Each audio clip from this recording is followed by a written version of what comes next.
Hey all, what's going on? It's Scott here. I am sorry that I have been away. I have been a traveling fool. I feel like I've been on tour. Gosh, I don't even know where to start. Orlando, Atlantic City, Atlanta. I get a week break and then off to Indianapolis and wrapping it up with San Antonio. Anyway, what have we done? Well, not a whole lot, but I thought it was time to say hi. I really want to thank you all for the nice comments and everybody who's joining up to watch and following the YouTube video. Anyway, it's kind of fun. I hope you guys are all doing them too. Anyway, so where are we and what are we doing? Well, I started on the upper deck, the bow, and started on the railing. And a couple of things to note here. I did them as one piece, always a no-no, but I was doing it for the sake of being in a hurry. Not also a no-no. One thing I do want to discuss with you guys, I have a habit, I think we all do sometimes, of rushing a job or rushing a model build. So I think we all have it in our heads as to, yeah, I'm going to slow down for our, what we're used to. So I'm just throwing it out there.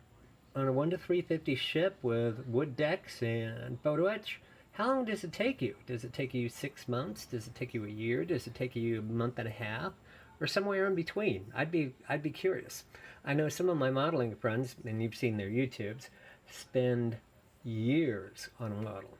I don't know if I had that patience. Well, I would need Valium. How's that? Anyway, so what's going on? Well, I bought a couple more models. I did pick up the Heller 1 to 100 Victory for steel. And I had some things arrive. I had the wood decks finally show up from, I think that was China, for the Prince Huygen, and a couple other little things like that. But here we are.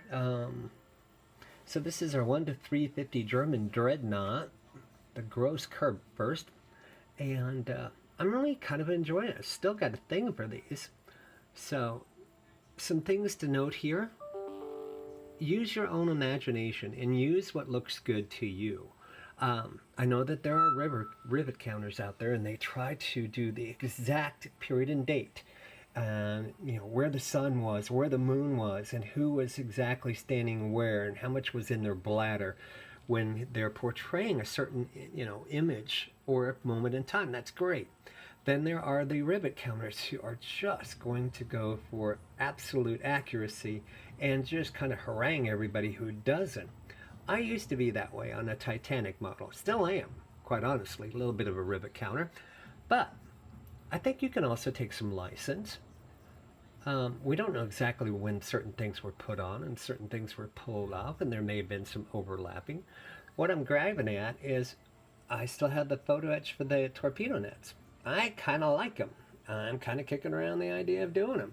Did they have them when, say, this casing was filled in instead of having the 5-inch guns there? Probably not, but it might be a cool look. Anything to really capture one's imagination. And if you do have people running around, like I've got grandkids around the house, almost every day, and then I've got father-in-law and mothers and all that, and family members and friends and all that, maybe I'll try to do something where it's a little more eye-catching, a little more attractive. I know we're all fascinated with looking at little tiny details. Some of us not so fascinated with creating those tiny little details, but it is kind of fun. So anyway, I thought I'd just give you a quick update. And I'll get started on it since I do have some time this week. But I wanted you to see it. Did some weathering on it, did some detail work, but she's coming along. I hope you guys are having a good time, great weekend coming up, and I'll talk to you soon. Bye.